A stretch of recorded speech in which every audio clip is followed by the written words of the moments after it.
Hello, and welcome to another episode of Child Abuse Awareness with Darlene J. Clark. Be a part of the solution instead of part of the problem. Please hit the like, subscribe, and share button. Thank you for coming. Hey, Jackie, good to see you. Hope you're doing well today. It's going to be another warm day, possibly. It's supposed to have rain off and on. How's the weather where you are? This is going to be an important one where the Tennessee DCS is sued for violence and abuse of children. Without further ado, I want to put a couple Bible verses like I usually start. Matthew 18, verse 6, But whoso shall offend one of these little ones, which believe in me, it were better for him that a millstone were hanged about his neck, and that he were drowned in the depths of the sea. Matthew 18, verse 10, Take heed that ye despise not one of these little ones, for I say unto you, that in heaven their angels do always behold the face of my Father which is in heaven. Evil men understand not judgment, but they that seek the Lord understand all things. And be sure that we put this Bible verse in there, Isaiah 1:17. Learn to do right, seek justice, defend the oppressed, take up the cause of the fatherless, plead the case of the widow. Copyright disclaimer under Section 107 of the Copyright Act of 1976. Allowance is made for fair use for purposes such as criticism, comment, news reporting, scholarship, and research. Fair use is a use permitted by copyright statute that might otherwise be infringing. Nonprofit, educational, or personal use tips the balance in favor of fair use. I will make sure to go ahead and put trigger warning at the top of it because we get angry about how our kids are done today. I'm good. It's been cloudy there. Maybe that take a lot of the heat out. The Tennessee DCS is sued for violence and abuse of children. Namely, so first I'll show y'all a little videos and then I'll get right to the gist of it. I have the paperwork behind it to prove it also, and we'll go over that as well. So without further ado, first I got to mute my mic so that I can put it on there where y'all will be able to hear. That's it, okay? Whenever I start playing it, please put a 1 up if you can hear it. Okay, I'm not going to share my screen yet until I get the...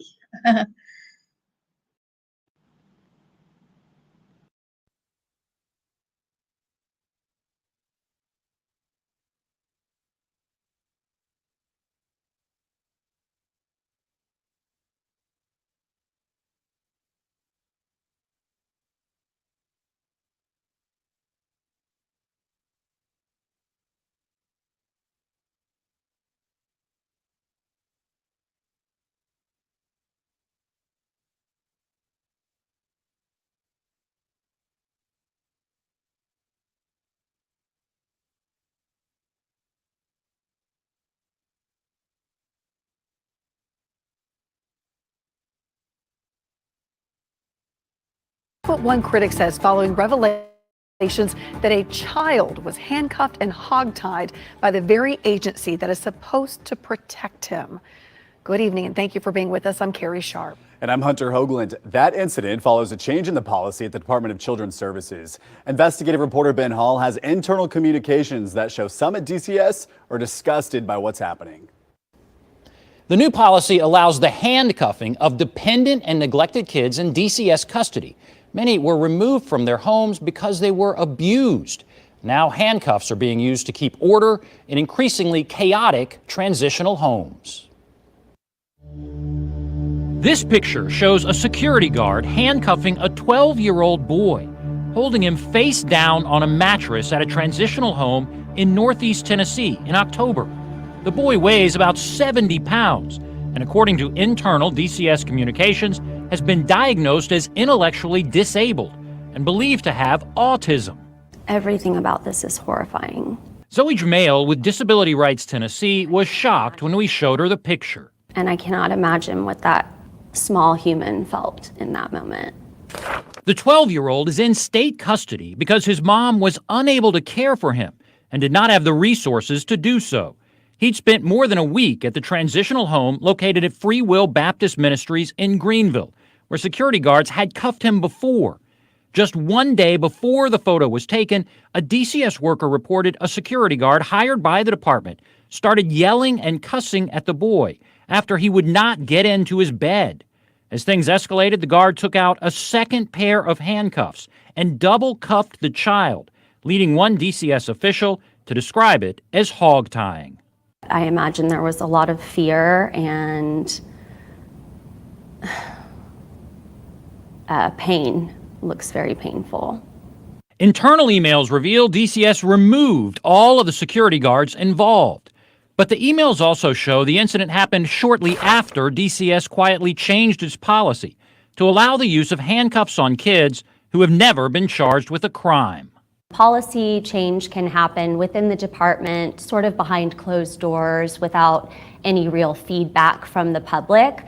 Disability Rights Tennessee advocates for disabled children, many of whom end up in DCS custody. How did you find out that this policy had changed? So I found out when you told me that this policy had changed. The long-standing DCS policy used to say handcuffs are strictly prohibited for children placed into DCS custody due to dependency or neglect.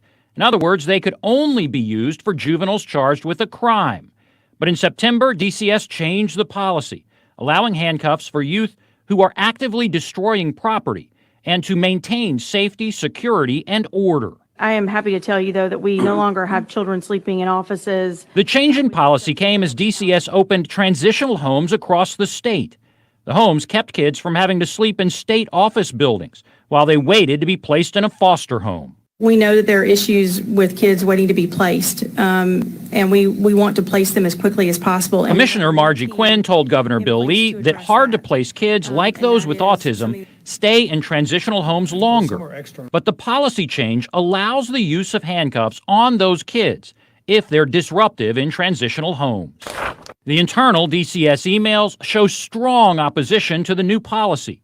One longtime DCS official wrote, "I believe our policy is in violation of both federal and state law." Another email sent directly to Commissioner Quinn warned the policy could have a detrimental impact on traumatized children. When you see that there's concern within the department about this shift in policy, it should raise red flags for the public. The internal emails reveal guards used handcuffs to chain a door closed at one transitional home. That was stopped because it was a violation of the fire code. Another email revealed security guards walked out of a transitional home after teens started acting up, throwing things, leaving one DCS caseworker alone with no security. The problem also, here is that they are blaming the children for the conditions that they are forced to live in. The emails reinforce what DCS whistleblowers first told us about dangerous conditions at the state's transitional homes. Brenda Myers was in charge of inspecting the homes and wrote a memo about what she found. If you went to a home and saw conditions like that, what would you do? We would recommend removal. But Myers said she was accused of not being a team player by the commissioner after writing the memo and was ordered to write a new report the very next day, saying the dangerous issues were no longer a concern. She intended for me to engage in activities that would cover up the conditions there. It's all taking a toll on DCS employees. A caseworker who witnessed the handcuffing of the 12-year-old boy wrote, "Now I feel like I should have stepped in and done more," adding that he could not believe this was happening to children that he vowed to keep safe. DCS says that incident is under investigation, and the guard no longer works with them. It also defended the change in policy, saying it's needed to protect employees and children. The department says it's seeing more violent children come into custody without criminal charges. However, many employees are outraged and think this is a move in the wrong direction. Such important reporting. Thank you, Ben.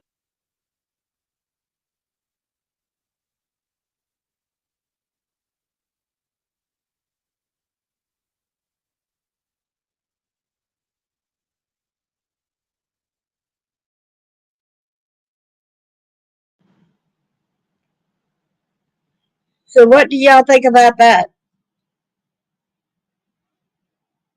What's your take on what y'all just heard?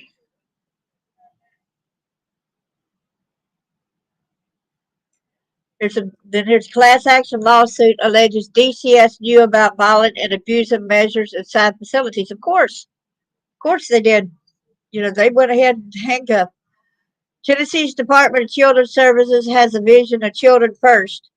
After several high-profile issues like children sleeping on office floors, DCS has tried to start fresh. The department's 2023 annual report revealed that DCS is going in a new direction. The new mission statement contends that the department is acting in the best interest of Tennessee's children and youth. No, you're not. Not when you do that behavior. No, you're not. You're making the children even worse. However, according to a new class action lawsuit, some of Tennessee's youth claim that is far from the truth. DCS is tasked with caring for some of the state's most vulnerable children, many of whom have disabilities, and is now facing a litany of horrific accusations. Chief among them, rather than accommodate these children, DCS is punishing them according to the lawsuit. That's going to make them where they're not going to be able to trust anybody. And that one person did not even know that that's part of the thing where they can use zip ties on children. If they're going to think that's normal, these kids, what if they go across some handcuffs and zip ties and stuff like that and restrain an adult later on just to protect themselves? And then they're going to be in the wrong when they try to protect themselves, you know what I'm saying? The class action lawsuit listed several teens who claimed that staff within DCS facilities encouraged violent assaults. In some cases, they put bounties on them in the form of ramen noodles, cannabis, and other incentives. What? They encouraged violent assaults. Wow. We'll give you ramen noodles. We'll give you cannabis, and we'll give you weed. Other things like that. Wow. Wow, wow, wow. The lawsuit accuses DCS Commissioner Margie Quinn, Tennessee Department of Education, come back here, Commissioner Lizette Reynolds, and the state of knowing what was happening in the facilities and doing nothing about it. The lawsuit went on to describe how DCS staff at several facilities across the state used violent and abusive measures like solitary confinement, pepper spray, and peer-on-peer violence to get these other kids to attack these other kids, y'all, to fight them. How's that the betterment of the children? You tell me. You said Margie Quinn for the betterment of the children? For example, one person reported being locked in solitary confinement for at least 23 hours per day for more than 6 months. Do what? Oh boy. John Doe 1 of the plaintiffs in the case named John Doe 1 is described as a 17-year-old boy who enjoys playing guitar and performing magic tricks. He currently lives with his adoptive mother, but before that, he lived in 5 different DCS facilities during his first 6 months in DCS custody. The lawsuit went into detail and claimed that other teens demanded he perform sexual acts, and when he refused, they would attack him, including by choking him. John Doe 1 alerted a facility staff member, but instead of protecting him, the lawsuit said they encouraged the teens to beat him again. So what? Instead of protecting the child, they were in on it, this kid being abused sexually, and encouraged these kids to beat him again. They're allowing these teens to rape this child and then to beat him. You need jail. Whoever you are, you need jail. That you faculty staff member that did this and told these, we need to find out who that person is. That person needs jail time. Because you're just as much responsible for the rape and what else happened to that boy or girl. Oh, well, that's a John Doe, right? So it's a, because that's a, and Jane Doe. Another plaintiff in the case, Jane Doe 1, is described as a 15-year-old girl who enjoys playing volleyball and dreams of working as a NICU, neonatal intensive care unit nurse, working with the babies. Okay. The lawsuit explained that she has a history of mental health struggles and is a victim of sexual abuse. According to the lawsuit, at one point, she was shackled by her ankles and dragged across the floor. In one instance, she claimed that two male staff members sprayed her while she was naked. The lawsuit asked for DCS to comply with federal law to take care of kids with disabilities. News 2 reached out to the governor's office, DCS, and Attorney General's office for comment. The governor and DCS referred News 2 to the Attorney General, whose sole reply was, "We are aware of the lawsuit." Okay, here's what Tennessee DCS sued for abuse, violence against children with disabilities. So I need to mute my mic yet again.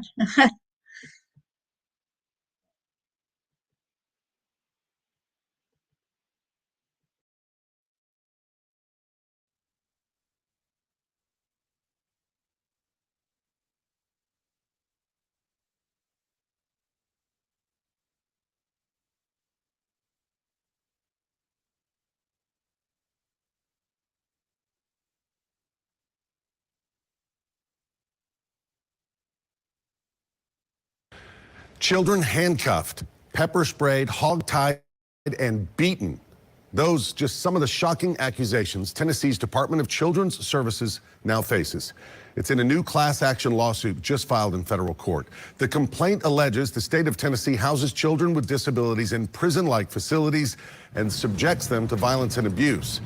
Now, investigative reporter Ben Hall, we know, has covered this issue extensively. Tonight, our Hunter Hoagland has been looking through the lawsuit. What stood out to you here, Hunter? I mean, Rory, our team has been diligently going through that 114-page lawsuit all day. And I can tell you from reading it, there are some really just deeply disturbing allegations in there.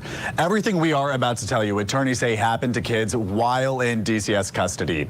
Now, according to that lawsuit filed from attorneys with the Disability Rights Tennessee group, children described being in solitary confinement for 23 hours a day, not allowed to attend school, sleeping on bare bed frames all next to cockroaches, and then being beaten by other kids. Now, there are 3 children connected to this lawsuit, all of whom have some kind of disability. One of them says he was beaten more than 30 times by other kids while in DCS custody. Another says a DCS worker shackled her to the floor and then sprayed her naked body with pepper spray. Now, I went one-on-one with the plaintiff's attorneys today, who says what DCS is doing is not only illegal, but unconstitutional.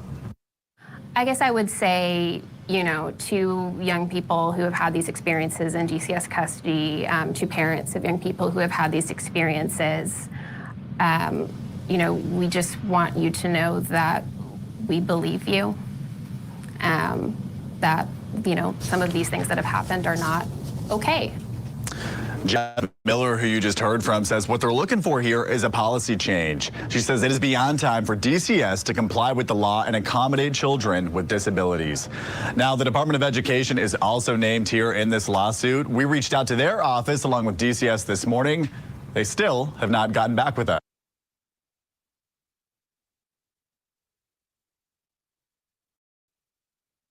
Now, we are going to stay on top of this. In the meantime, though, if you'd like to read that lawsuit in full, it's on our website, newschannel5.com.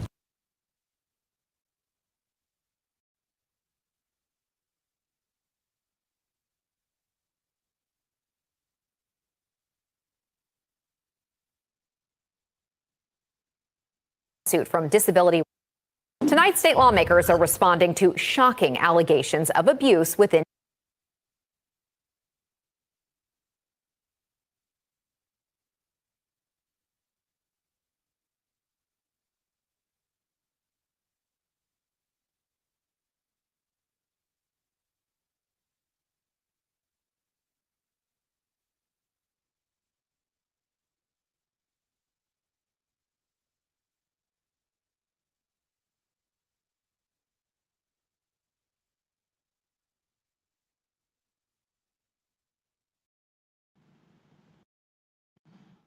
Guess since it's playing around with us, I'll just have to read the page. Okay. Incredibly distressed, and Tennessee lawmakers react to lawsuit accusing DCS of abuse and neglect. And they make it bigger where it's able for y'all to see it better right here. In Nashville, Tennessee, WKRN, Tennessee state lawmakers are troubled and distressed by the claims of abuse and neglect within the State Department of Children's Services. A newly filed class action lawsuit for Disability Rights Tennessee and unnamed children with disabilities who were in DCS custody lays out multiple allegations of physical and psychological abuse. In part, the plaintiffs claim DCS staff encouraged kids to beat up other kids and were sometimes offered a bounty for it. It would deny children basic medical care and would keep kids with a history of mental health issues in solitary confinement for days or months at a time. State Representative John Reagan of Oak Ridge co-chairs the Joint Government Operations Committee and said while they have made some progress with reform of DCS, the stories he read in the lawsuit were unacceptable. The allegations against the Department of Children's Services are incredibly distressing. The department's deficiencies remain a major focus of the Government Operations Committee and the General Assembly. We have a duty to protect the safety, health, and well-being of our most vulnerable members of society. Abuse and neglect would never be tolerated at any level of the state, Reagan said in a statement, News 2. There's been one kid that was placed in DCS care after he witnessed his brother being shot and killed. Also, y'all, I read that somewhere. I don't know if it's going to be in this what I read today, but we'll find out in a little while. Democrat caucus chair Representative John Ray Clemens of Nashville said he is hopeful the full litigation process is executed so all the facts are out in the open. Anytime there are stories like this shared with the Bill Lee administration, he just simply changes commissioners. Then the next commissioner uses the argument, oh, well, I just got here. We are still implementing our new policies, Clemens said. We used to continue to have more of the same. History is repeating itself. And we know also where Bill Lee is in on with Governor Bill Lee with the, I told you he went to church with Aaron Solomon, where Aaron Solomon had essayed his daughter and possibly killed his son, Grant Solomon. And they're helping cover up for that. So no wonder he keeps changing and getting rid of them. Bill Lee, you need to go. Y'all, please don't vote for Bill Lee again, please. Clemens also called on his colleagues to pay closer attention to what is happening to children in state custody. It is really, really troubling situation, and the state needs to be more invested in this, he said. When asked for a reaction to the lawsuit, DCS and Attorney General's office said they are aware of the case. And also the other people affiliated with helping cover up sexual abuse is also the other people that goes at church. Senator Jack Johnson and Judge Deanna Johnson, they also go to that church and they help cover. That church is also praying that the victims who are sticking out against abuse, that we all get payback, that it's going to be coming to us about, they don't want us to be getting us out there. So there's the Youth Prisons Disability Rights Tennessee asked litigation was our last step to improving conditions at DCS. So the department charged with caring for some of Tennessee's most vulnerable children are now facing new allegations of mentally and physically harming those same kids. Disability Rights Tennessee and disabled youth who have spent time in Department of Children's Services custody have filed a class action lawsuit against DCS and its commissioner. The group claims DCS abused and neglected children with disabilities in the juvenile justice system. I would just say that the youth that are subject of this lawsuit are confined in these prisons. That's really what they are. And y'all, there's a lot more out there that's not able to get this representation of us, y'all. There's so many people that's in these homes that don't have, that's not combined in this lawsuit, and they should be. Every child that's in this and these facilities should be a part of that lawsuit too. That's really what they are. They're youth prisons, said Disability Rights Tennessee Assistant Legal Director Sherry Wilds. Where there are less restrictive placements like home and community-based placements that would be more appropriate for youth needs. The lawsuit includes a wide range of claims, including staff pepper spraying a child when he was having an autistic meltdown, promising kids ramen noodles in exchange for beating up a child with bipolar disorder, and putting a boy with depression in solitary confinement for 6 months. I would look at it. This is a step toward getting change. It's more than just a bite of the apple. Before filing the lawsuit, Wild said Disability Rights Tennessee tried to raise alarms to DCS about the issues they observed and put out 3 reports on the problems with recommendations for improvements. However, Wild said nothing changed. Using litigation is usually our last step when other advocacy strategies have failed. But it is a step that sometimes has to be taken. And should not be a surprise to anyone that this might occur. And I'm sorry if you want to go ahead and say that a lot of things have improved, but what we're seeing right here, no, it has not improved. Instead, it's gotten worse. But as whether they are looking into other allegations of abuse within DCS, Wilds didn't go into any detail. We have seen lots of issues with DCS, but I can't really address those at this point. I'm sticking with what's in this complaint and our serious concerns about that. When you have other kids that's not got mental issues or anything like that, or they do have, you're going to have some kind of psychological issues happen to be in a facility like that as well. With the lawsuit filed, Wild said her team is waiting for a response from the state and DCS and for their class action lawsuit to be certified. Then we'll get into discovery, where we'll be trying to find out what we need to find out for our lawsuit and what they need to share with us, and they'll likewise find out from us what we have that has to be shared with them, and so discovery will be a big part of it. After reaching out to the governor's office, DCS, and Attorney General, DCS, and AG's office just said they are aware of the case. Without further ado, let me get up now the paperwork here. This is in the United States District Court, Middle District of Tennessee, Nashville Division.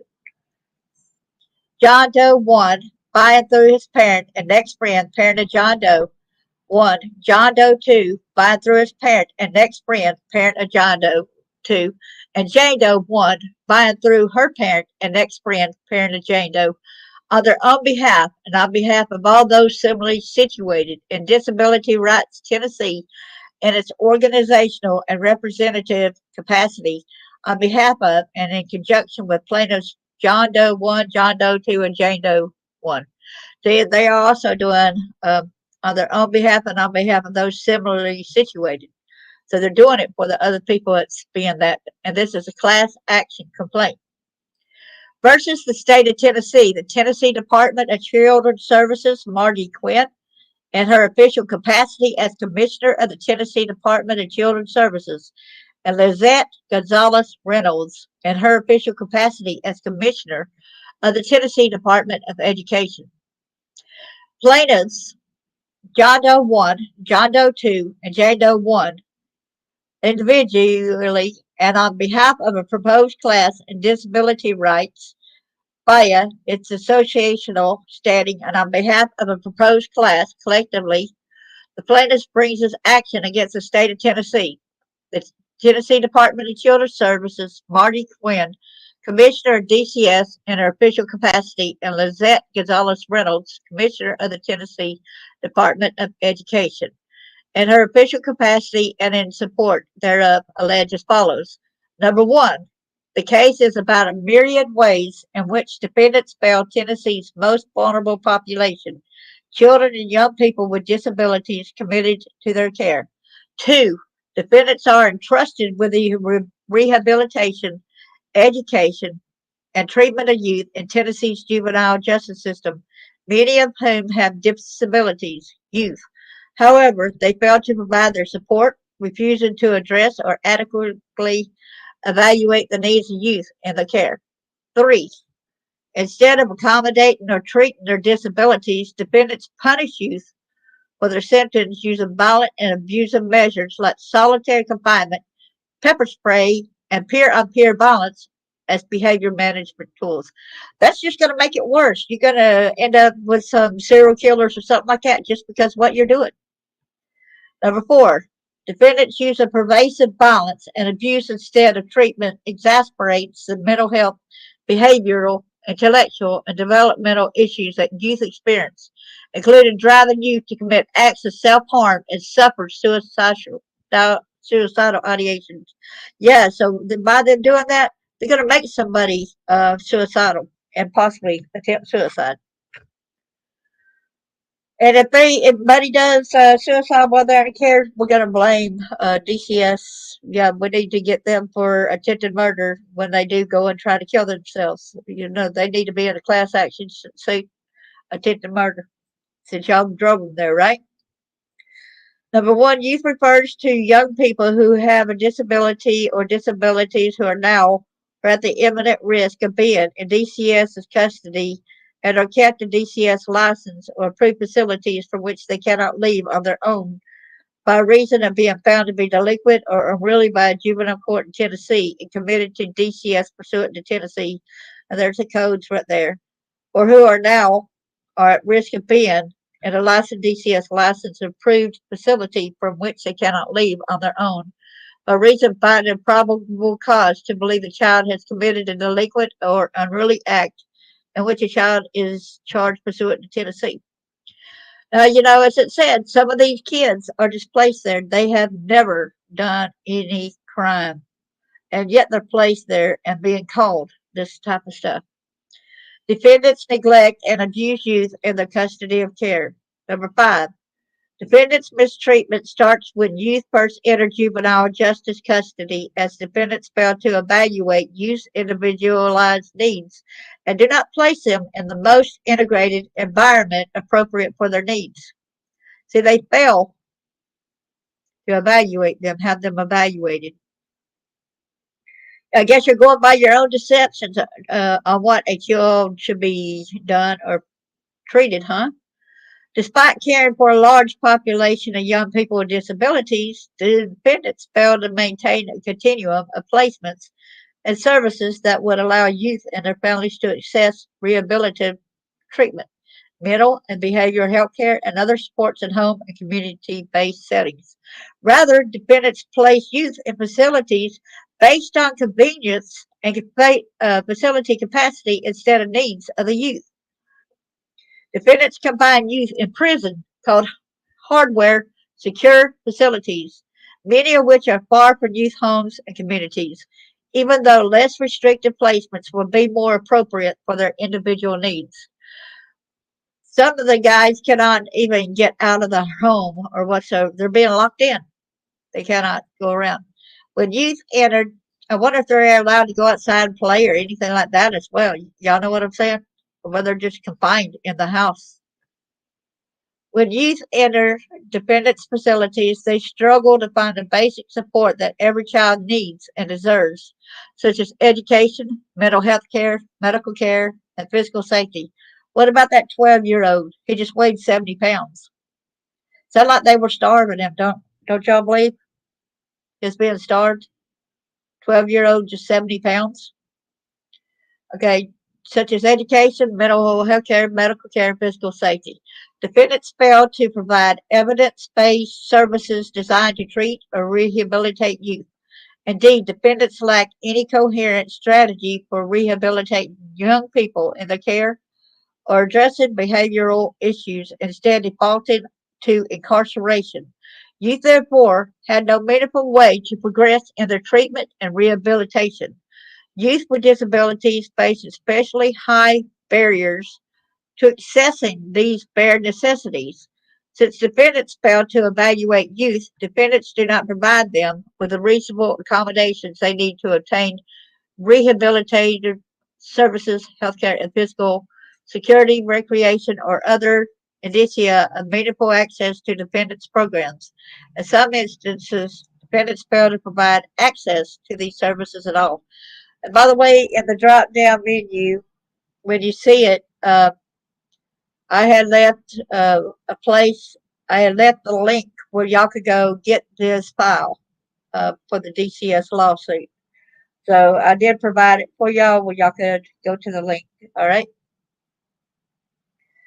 Defendants provide youth with woefully inadequate education and routinely fail to provide even the bare minimum level of instruction mandated by applicable regulations. In particular, youth trapped in solitary confinement often receive no education at all. Yeah, he was way underweight, Jackie. It's a shame, and it wasn't getting the needed nutrition either. What's the worst thing you can do for somebody that's suicidal and depressed? I mean, that's depressed. You can put them in solitary confinement with them to get even worse depressed, maybe even die. Wow. Maybe we need to put the DCS workers in there that treat them like that. We need to put them in a solitary confinement by themselves, right? We need solitary confinement, each one placed in there. Let them stay in there for months and months and see how they like it, right? They might not even be able to handle a week, but no, they need to show for each kid that they're doing this way and for how many times that they're accepting doing this, each one of them needs to be put in there for what they had done. See how they like it, right? See how they like being whipped by their peers. You know, I liked it in my one that said an eye for an eye, a tooth for a tooth. But we can't do that today because we have to turn the other cheek now. But it's going to come back to them. We are a warrior and we want to help our kids. Defendants also fail to provide youth with appropriate access to mental and behavioral health care. Defendants allow youth to go months on end without being evaluated by a licensed mental health care provider. Often provide youth with conflicted and inaccurate diagnosis, abruptly discontinue medications, and overprescribe psychotropic medications. Wow. Yeah, they go ahead and they stop their medications on what they've been giving them different medications than what the psychiatrist has even told them to be on, right? Or doctors. It's kind of crazy what they're doing. They're medicating them falsely, and they're not a doctor either, you know. Nor do defend. I read that in there somewhere. I think might have been the TikTok video that I had heard this going on with.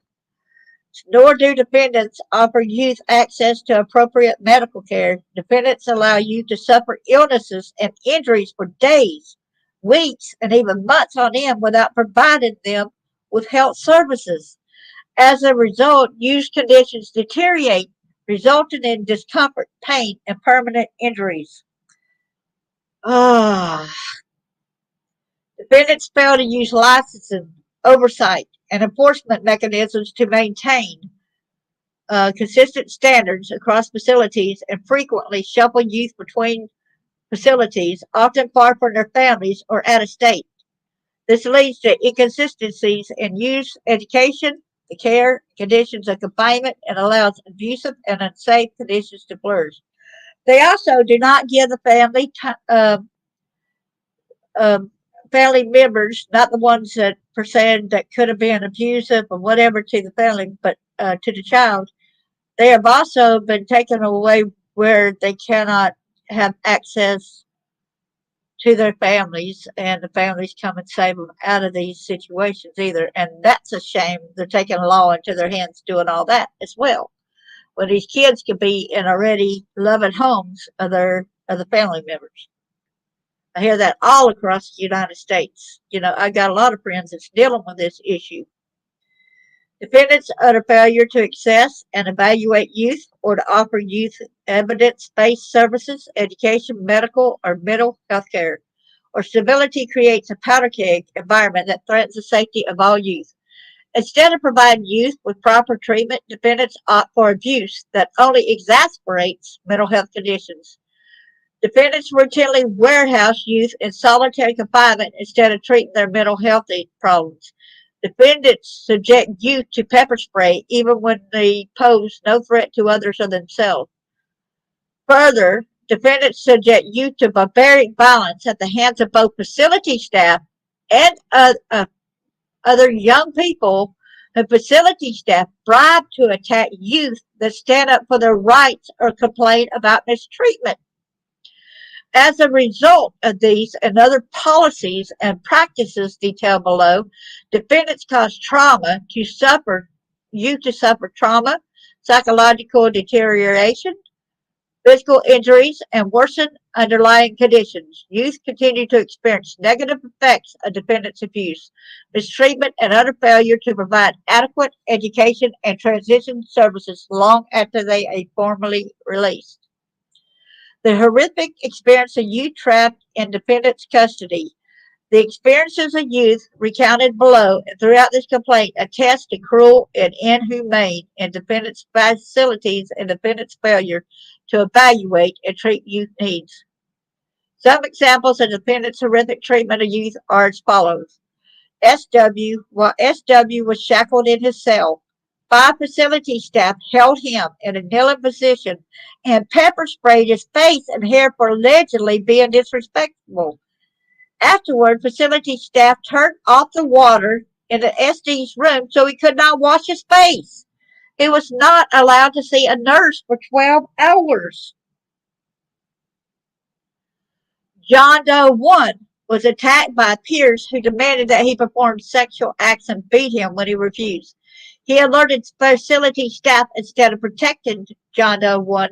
They encouraged the youth to beat him again. JT, defendants placed JT, a 15-year-old boy, in a highly restricted facility. He immediately suffered 4 violent assaults in which facility staff failed to intervene, one of which broke his hip. Defendants refused to transfer JT to a safer facility, forcing him to live in solitary confinement for months at a time, where he slept on a bare bed frame near cockroaches, mold, and urine. Y'all, I'm not making it up. It's right here in the thing. He had to sleep on a bare bed frame near cockroaches, mold, and urine. Woo! John Doe 2. Defendants failed to address John Doe's severe mental health needs for over 6 months after he entered DCS custody at 11 years old. Despite DCS's records showing that he required treatment, was engaging in self-harm, John Doe 2's mental health issues worsened in DCS custody, and he began to hear a scary voice in his head telling him to do things. OV, it's the defendant's force, OV, a boy with depression and post-traumatic stress disorder, to live in solitary confinement for over 6 months. He spent at least 23 hours per day in his cell. Facility staff slipped homework packets under his door instead of allowing him to go to school. As a result of the solitary confinement, OV's mental state deteriorated. He became suicidal. And people say, why suicidal? Look how he was treated. He's a child. He should be respected, treated good, loved, cared about, treated like a human being. This was inhumane. It's almost like Hitler's type of encampment here. Defendants locked RA in his cell for 22.5 hours a day. The resultant anguish caused him to rip his hair out. Rip his hair out? Y'all see that? CK facility staff repeatedly pepper sprayed CK for having autistic meltdowns. On one occasion, 3 facility staff entered CK's room and pepper sprayed him in order to more easily remove his belongings. Whoa. So basically, were they stealing his things or what? MG, a boy with bipolar disorder, argued with facility staff member. The facility staff member then told him, I'm going to have your butt beat. In other words, days later, 12 peers violently beat MG after the facility staff member promised them ramen noodles for the assault. Wow. Doe 1, a girl with a history of mental health issues and sexual victimization, was shackled, dragged across the floor, and placed in solitary confinement after a minor disciplinary incident. On a separate occasion, 2 male facility staff members pepper sprayed her while she was naked. So y'all call this teaching our kids better? Really? You call this really treating our kids that it's getting better when you're allowing this? Excuse me? This is better treatment. We want you to have the same treatment. Y'all that think that this is good treatment, we want y'all to go through this treatment, y'all. They're asking for it, right? 19. The abuse must stop. Plaintiffs bring this action to hold defendants accountable for the harm they have caused to those plaintiffs. SW, JT, OV, RA, CK, and NG, and all other members of the proposed class, and to protect and defend the long neglected statutory and constitutional right of use independence control of custody.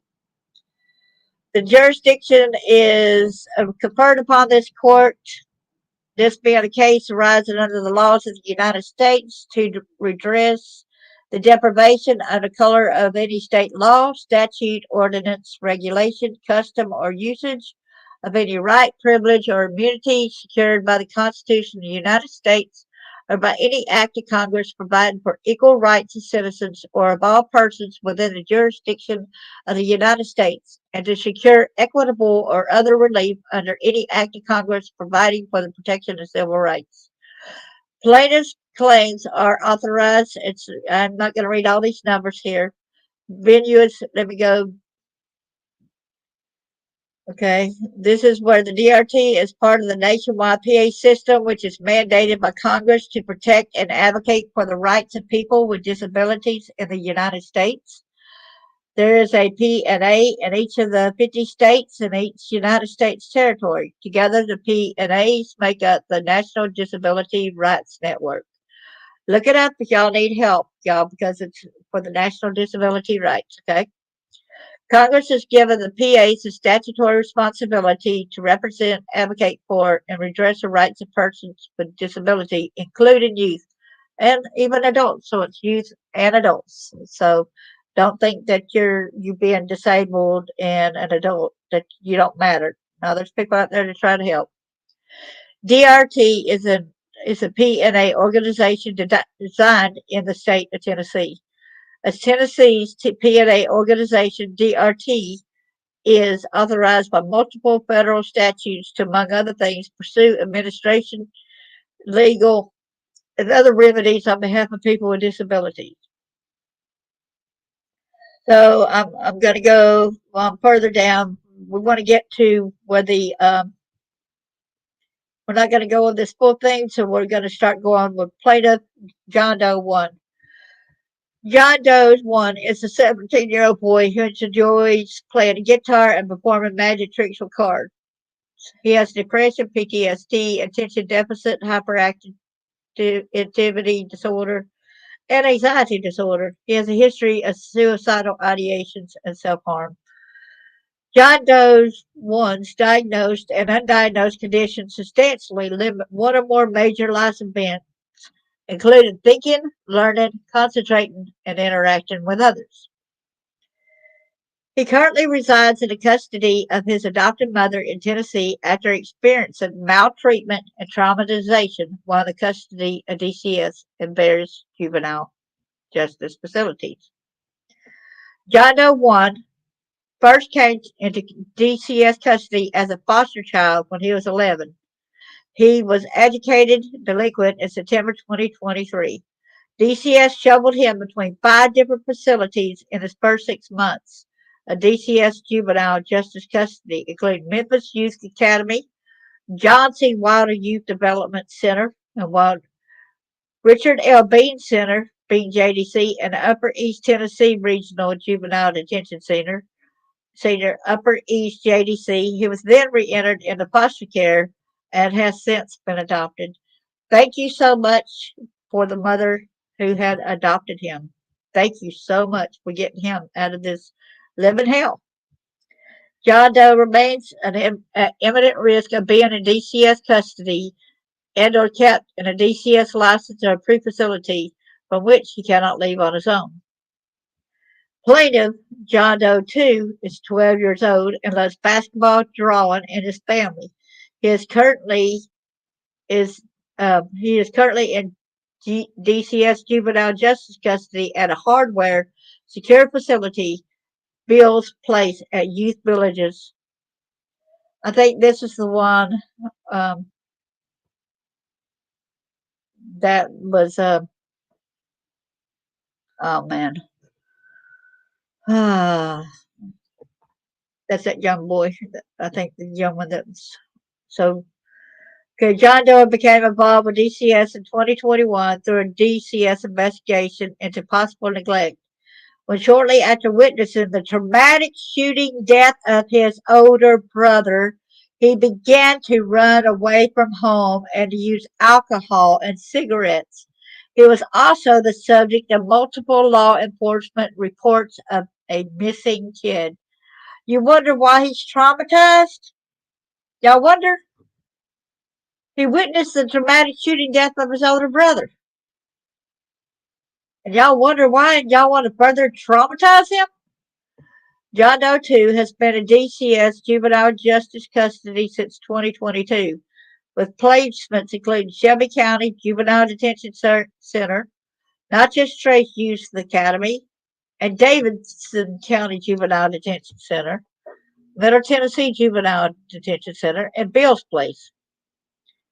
John Doe 2 has a history of trauma with diagnosis of ADHD, conduct disorder, PTSD, and developmental disorder, scholastic skills. At times when people's got the problems of you had trouble with scholastically because your life was all about survival a lot of times as well. He has an IQ of 63, indicating an extremely low ability in the areas of verbal comprehension, visual, spatial, and fluid reasoning, working memory, and processing speed. He also scored extremely low on the wide range achievement test, indicating a very low ability to understand, comprehend, and to act. He has experienced hallucinations and has reported hearing a scary voice in his head telling him to do things. John Doe 2's diagnosed and undiagnosed conditions are substantially they substantially limit one or more major life activities, including thinking, learning, concentrating, and interaction with others. Is this the one that they told to lay on the bed and he wouldn't do it, so they tied him up? Well, you know, he's got a low ability to be able to understand. You need patience, people, not abuse. Plaintiff Jane Doe 1. Jane Doe is a 15-year-old girl who enjoys playing volleyball and dreams of working as a NICU nurse. She has close relations with her mother, 3 siblings, and father. Jane Doe 1 has a history of mental health struggles and has been the victim of a sexual abuse. In 2020, she ran away from home. She had also attempted suicide and self-harm. Jane Doe 1 currently resides in Tennessee in the care of her mother. Jane Doe 1 has disruptive mood dysregulation disorder, MDD, ADHD, PTSD, major depressive disorder, and oppositional defiance disorder. And sometimes you wonder why somebody might have oppositional defiant disorder. Sometimes they might, like one time they had put a label on me on something, and of course it's like, of course I'm not going to listen to that behavior. I'm not going to do something illegal. And they would call me defiant. Jane Doe 1's diagnosed and undiagnosed conditions substantially limit one or more major life activities, including thinking, learning, concentrating, and interacting with others. But by the way, that was never diagnosed to me by a psychiatrist, though. It was just a counselor that got mad at me because I wouldn't tell him the sexual acts between me and my husband, and that was none of his business. Okay. Jane Doe 1 entered DCS custody in 2022 with placements including Hollis Residential Treatment Center, Walnut Youth Academy, and the Rhea County Juvenile Detention Center. She was then returned home. Jane Doe 1 remains at imminent risk of being in DCS custody and or kept in a DCS license or approved facility which she cannot leave. So collectively, the defendants have authority and responsibility for creating, providing, managing, and enforcing the law, services, and programs affecting youth as outlined herein. Okay, so here's a public entity, federal financial assistance. Now to get further down. So the defendants, Tennessee Department of Children's Services and DCS Commissioner Margie Quinn, she receives federal funds, oversees Tennessee's juvenile justice and foster care systems. In its role overseeing the juvenile justice system, DCS maintains custody over children and young people found to be delinquent or really by a juvenile court in Tennessee committed to DCS custody. DCS also has oversight responsibility for detention facilities that hold young people awaiting education where there has been a finding of probable cause to believe that the child had committed a delinquent or unruly act with which a child is charged. DCS is responsible for licensing and regulating juvenile detention centers and post-education facilities and placements for young people in custody.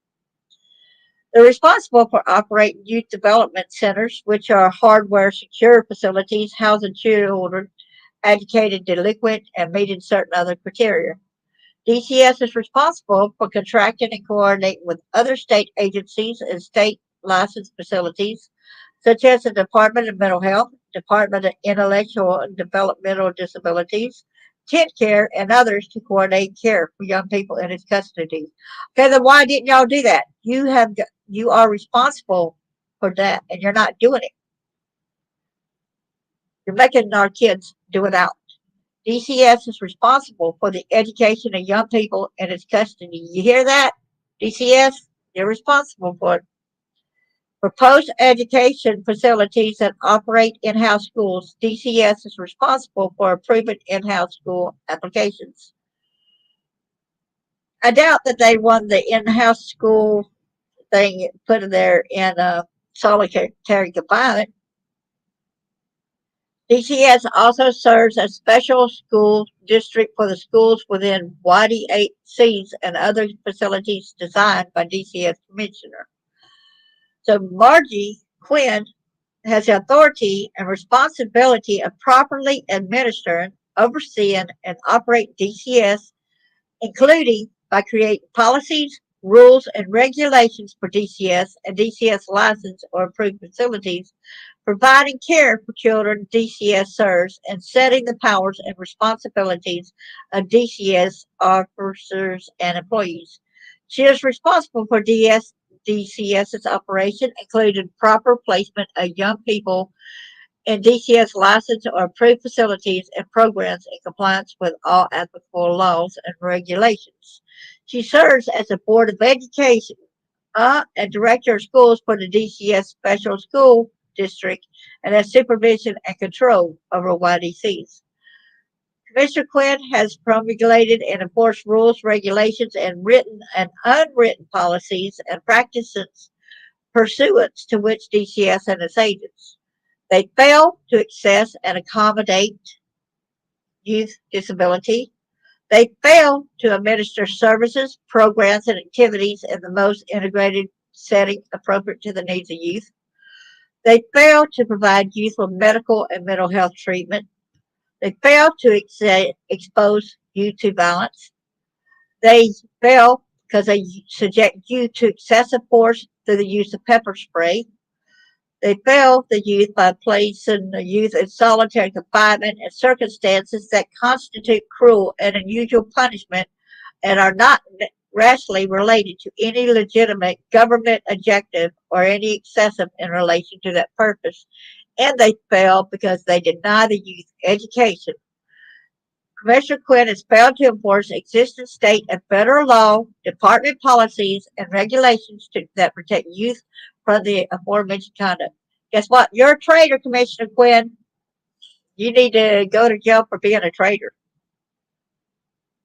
And you're abusing children too. So you're in compliance with a child abuser. And if you're condoning these people that's been essaying these children and stuff, you're responsible for that too, girl. So, you need to go to jail for all that. Commissioner Quinn is a person within the meaning and is sued in her official capacity at all relevant times. Commissioner Quinn has acted and continues to act under color of state law.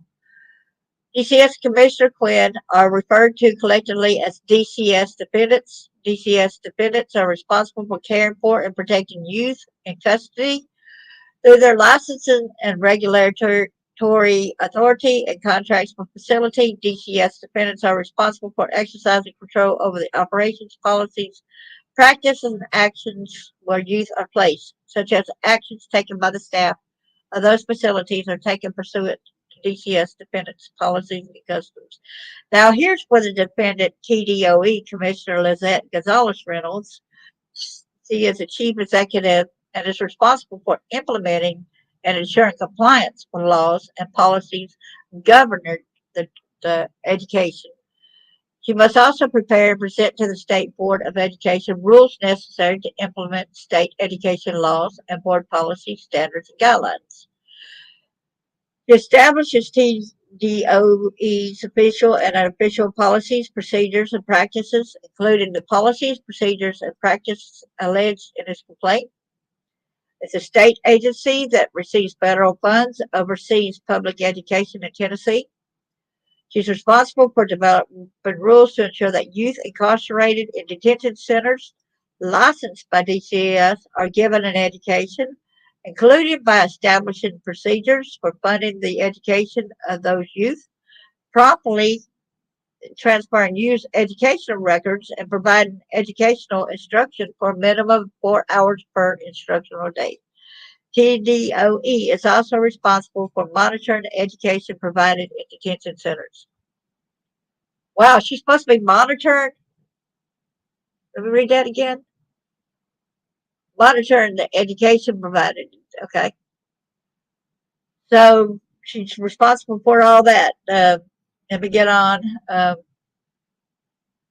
TDOE administers state and federal funding for schools serving pre- and post-education youth, including the Title I Part D prevention and intervention program for children and youth who are neglected, delinquent, or at risk. Oh, I know somebody that's a part of the prevention and intervention program in another state.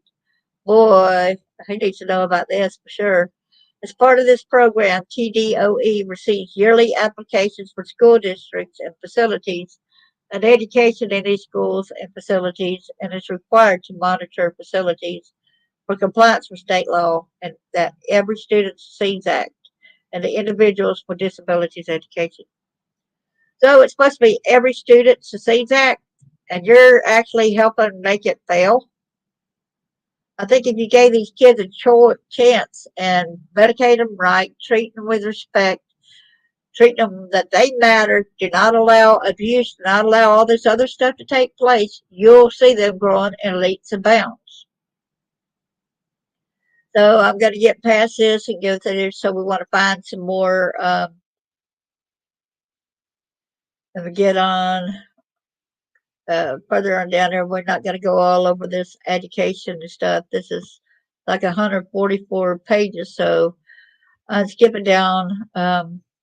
It talks about the 4 different, there's 50 in-state facilities, at least 12 out of state facilities for juvenile justice placements. And then there's talks about 5 different kind of hardware secure facilities, each regulated under a different scheme. And there's more of that, juvenile detention centers. But we want to go down to these actual cases on what's going on. Okay, so going down whatever happened, what they're saying in here. So bear with me here. So you can tell it's rather a lengthy document.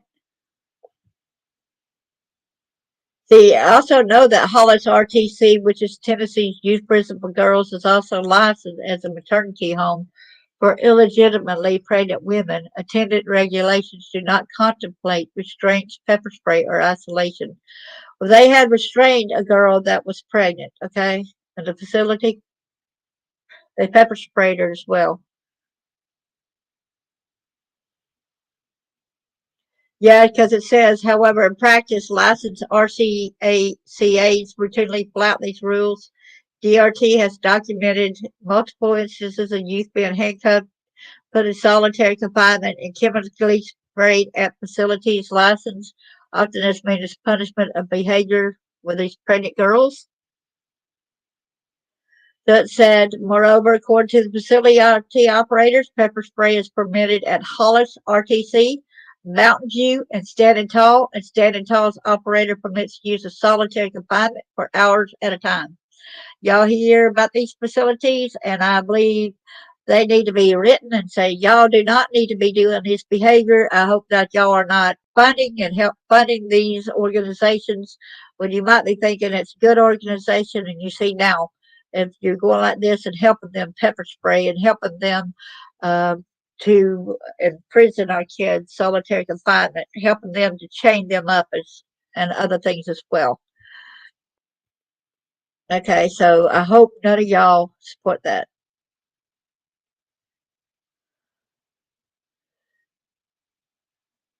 Rockdale School is a charter school subject to Texas law and standards. What? What's a Rockdale? It said, okay, let's see about this. DCS defendants' use of out-of-state placements allow youth to be placed in facilities that use practices that are forbidden in Tennessee's YDCs. Texas regulations which govern Rockdale permit mechanical restraint types that are banned in Tennessee, such as restraint beds and restraint chairs. They authorize the use of pepper spray in instances of riot, whereas pepper spray is banned from YDCs entirely. Rockdale has reported at least 70 instances of disciplinary solitary confinement lasting between 24 and 48 hours. Tennessee has banned solitary confinement as a disciplinary measure. If they banned it, how come they're still using it, right? How come the DCS is using it? Answer me that. Riddle me that, Batman. Oh, man, I just get so angry. Don't need to apologize for getting angry about this. We should all be upset. Defendants define community placements as residential facilities, including children's homes, youth centers, youth academies, hospitals, and churches. The least restricted of these facilities include level 2 facilities. So it goes by different levels. You know, that's okay. We're going to get past all this. There's a lot. Because there's a lot that is said in here. You know what I'm saying?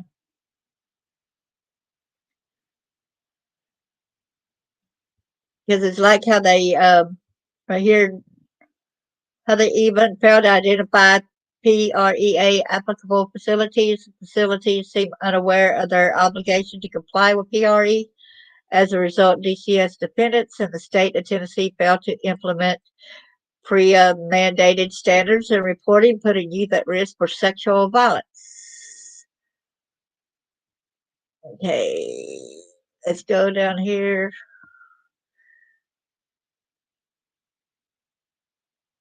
Okay, there's a lot more in here. There's an application. There's Standing Tall. They're in here too on their statement. Police Academy. It goes on and on, don't it, y'all? Hey there, good to see you, Bucket List. There's really. I love you both. I love you too. This goes on and on. This is just like page 40 of 114. That's why I'm trying to skip over a lot of this. You know what I'm saying? And try to get down here further down. And like I said, in the when I talk about what this is about, and I put fair use. There's a link where you can download this, and y'all get the full gist of this. Anybody in Tennessee or anything, you need to get these. Anything in Tennessee, Alabama, anybody in the outlying areas. Any other people that wants to stand up that are advocates for our children, get this, get the word out, right?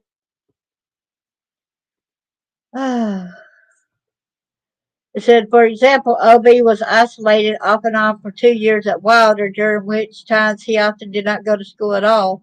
When multiple youth were placed in solitary confinement at the same time, OB only received lessons once per week. Facility staff often placed written lesson packets under OB's door in lieu of provided educational instruction. No wonder that these kids do not have a high IQ or nothing like that, because guess what? You're not giving them the education. And look right here what it says, for example, pepper spray was the most used form of restraint at MTJDC in 2021, with over 48 instances of spray per month. Pepper spray causes severe pain. Medical studies have shown that pepper spray produces toxic effects in confined spaces such as restricted cells. Pepper spray also has significant negative impacts on young people's mental health and is ineffective against youth with mental illness, likely exasperating a child's anger, the use anger and trauma instead of ameliorating it. Facility staff compound this harm by regularly misusing pepper spray as a tool for punishment and behavior management, causing youth extreme pain, humiliation, and emotional harm, especially when you even turn off the water where they could not even try to get the wash the stuff off. You're causing them more toxicity. Thank you, Tennessee, for furthering these kids' health by damaging it further. Thank you, Tennessee.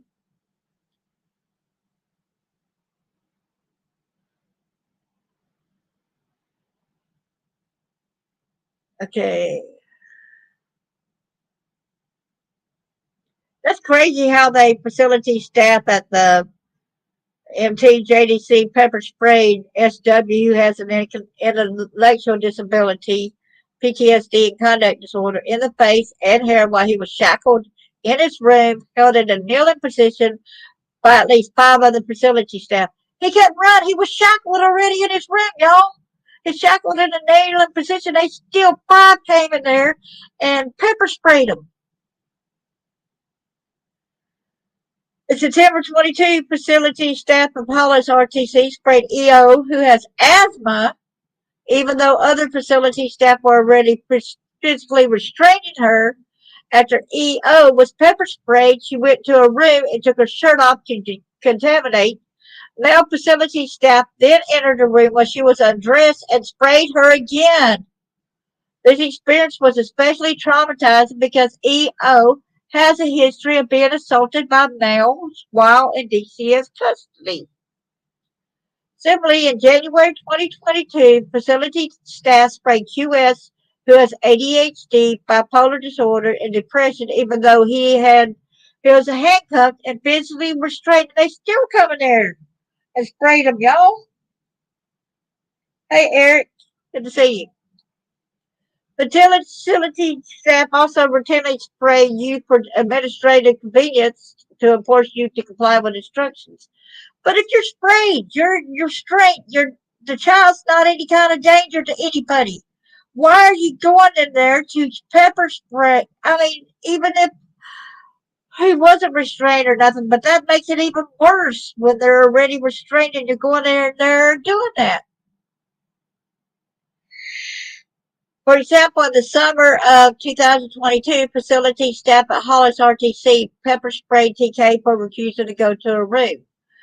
But facility staff at MTJDC pepper sprayed LW, who has oppositional defiant disorder and ADHD, in his room after he refused instructions to stop yelling. A month later, facility staff sprayed him twice in one day for yelling and cursing, and again 1 week later for refusing to return to his cell. Some youth have difficulty complying with instructions or managing their emotions because of their disabilities, yet y'all are exasperating their symptoms.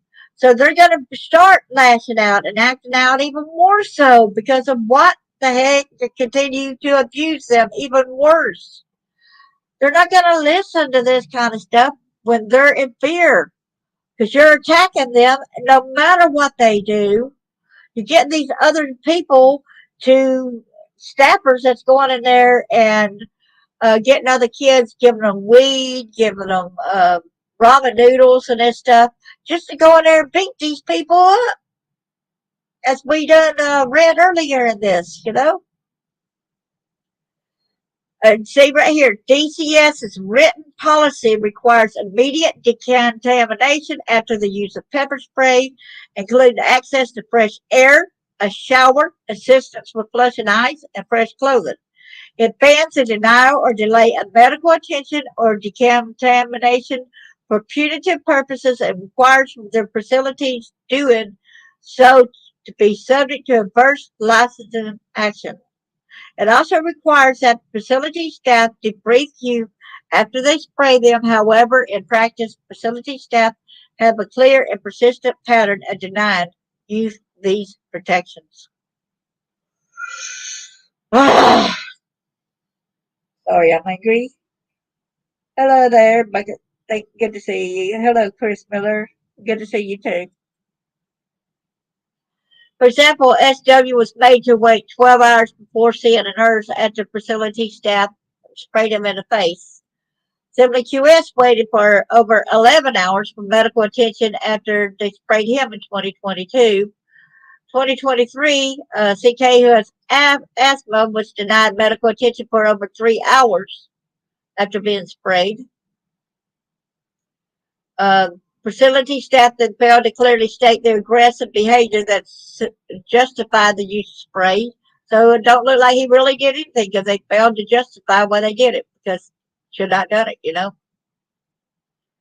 Facility staff refused to allow LW to decontaminate after they sprayed him, nor did facility staff offer LW medical attention, moving to a location with fresh air or to brief him afterward. Wow, wow, wow.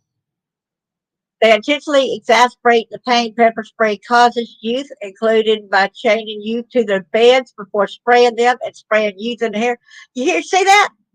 There's actually chaining the youth to their beds before they're being sprayed. Y'all, there's something majorly wrong with this issue. The facility staff also purposely shut off the water to the cells of youth after pepper spraying them to prevent youth from contaminating, an extreme punitive measure that worsens the medical and traumatic effects of pepper spray with no legitimate purpose. Convicts even get to go wash their faces off. You're treating convicts a lot better than you do our children? On one occasion, facility staff pepper sprayed SW, then turned off the water in the cell to prevent him from washing off his face and hair. They only offered a hot shower, which worsens. Wow.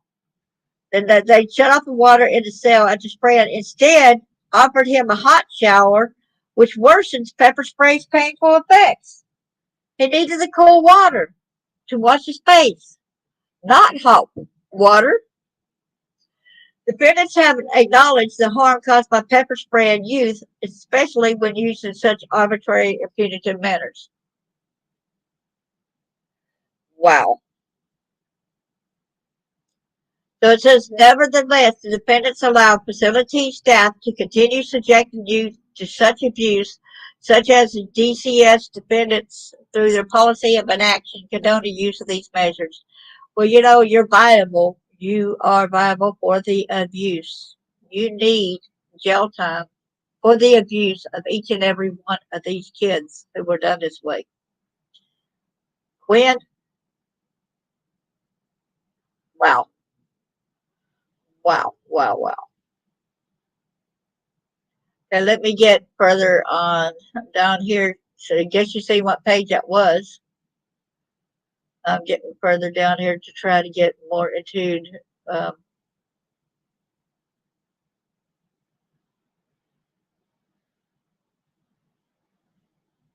then you got to know right here too that DCS is legally required to publicize violations by out of compliance public administered facilities is entitled to pursue enforcement actions against them by filing a complaint in Chancery Court. DCS defendants could also stop contracting with such out-of-state compliance state facilities in order to protect youth. Nevertheless, DCS defendants failed to accept. DCS defendants allow private facilities like NTJDC, which are not exempt from licensing, to continue operating despite violations and have awarded the operators additional state contracts. Oh, no, no, no.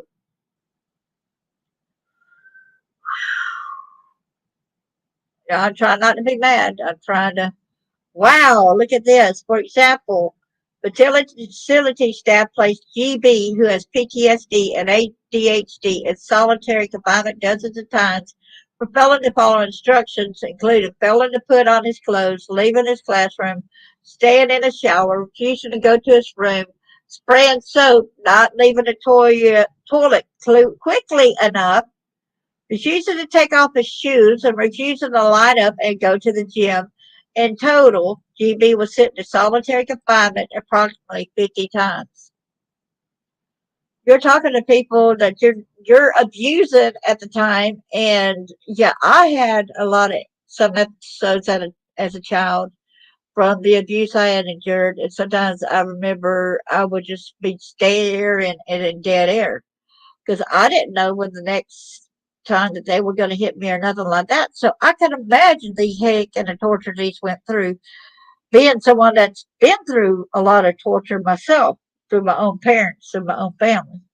And yet, this is done by non-family members. This is done who are being paid by the taxpayers.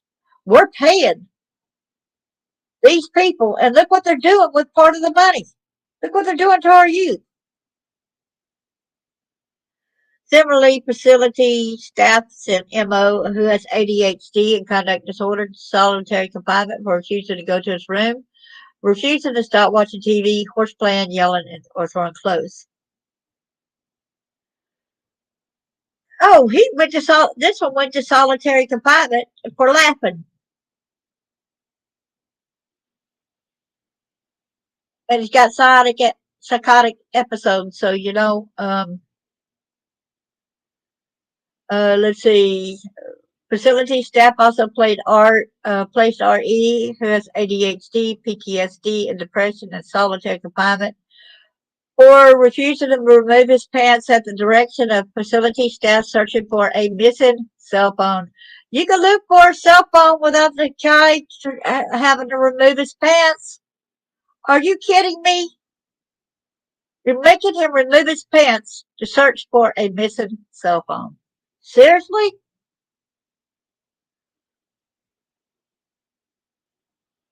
Wow. Okay, he was forced to live in solitary confinement for nearly all of the approximately 2 years he spent at Wilder, including for 7 consecutive months. He was often denied even 1 hour daily recreation time and could not exercise or go outdoors. Wow, wow, wow. I'm going on and on, but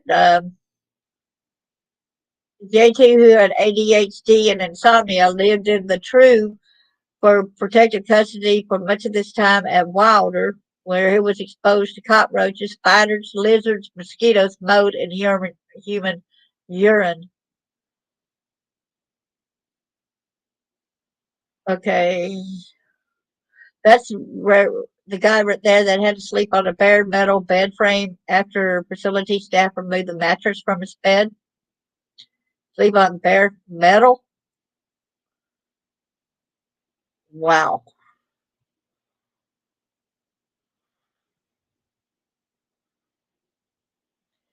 NG, who has bipolar disorder and ADHD, who also housed a Wilder's True near peers who had beaten him after a facility staff member left the keys to his room in his door and they assaulted him again. Wow. Remember they had got them to go in there and do that several times? DCS defendants were aware the facility staff routinely targeted youth for violent assaults at the hands of other young people for placing bounties on them in the form of ramen noodles, cannabis, and other incentives. I want to know, how is this better? she said they're no longer living in the state in DCS and the floors and stuff like this.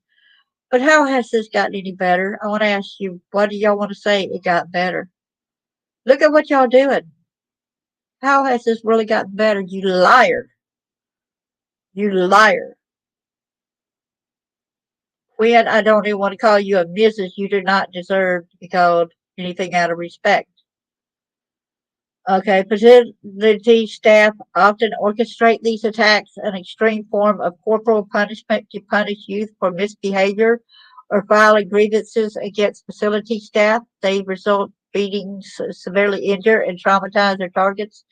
But I wouldn't remember there was a couple times when they were attacked for having an episode, and they can't help it that they have problems, and you're making it worse on them, you know. Facility staff promise young incentives like ramen noodles to attack those that dislike. A practice they refer to as facility staff putting noodles on the heads of targeted young people. Ooh,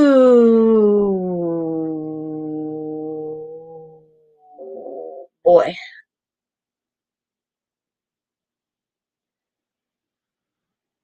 Wow, wow, wow. I've got to finish. I got to read this.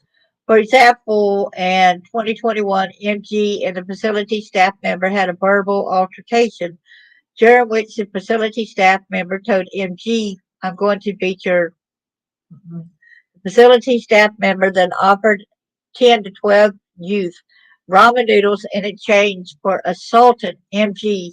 Shortly before the attack, the facility member again told MG, you're going to get your butt beat. As the facility staff member promised, the group of youth then violently attacked MG, injuring him and making him fear for his life.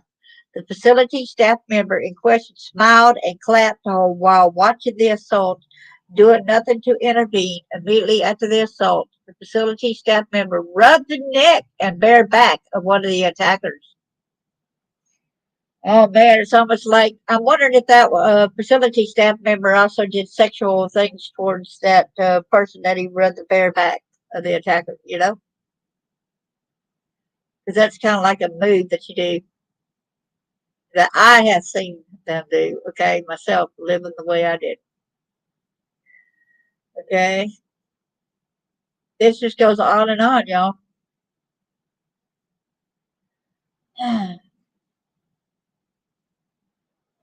That's where they keep failing to intervene and all that. It's not getting any better, y'all. See, that's paid 67 of 100. And wow, I got to read this right here. I seen something down here, so I need to read this, okay? For example, in late 2021, QS argued with and slapped a facility staff member before walking away into the altercation. Despite the de-escalation, facility staff restrained QS on a table in his cell, cupping his hands in front of his body. After 5 facility staff members gathered in a cell, a facility staff member placed QS in a chokehold and pulled him backwards onto the ground, after which facility staff kicked him multiple times and stood on his arm, leg, and groin. One facility staff member rested the weight of her body on QS's neck for nearly a minute. Facility staff twisted QS's wrists, pulled him in different directions, ripped his shirt, and continued assaulting him. Video footage captured the assault. It was video recorded. It was video recorded, people. Y'all please hit the like and share button. Ooh. So this right here there was no cameras for this one. Similarly, GB was assaulted by facility staff in 2020 when a facility staff member punched GB in the eye while GB was already being physically restrained by another facility staff member. So he was already restrained, and then to come and punched him in the eye. Wow. Other youth report similar assaults by facility staff in Wilder's TRU dorm rooms, but there are no cameras.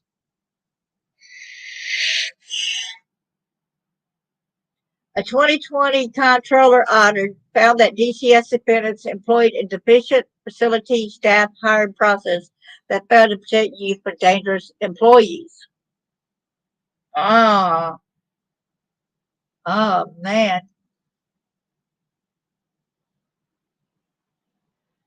And it's like despite the considerable medical and mental health needs of many youth, DCS defendants routinely fail to evaluate, diagnose, treat, and properly place youth causing them serious mental and physical harm.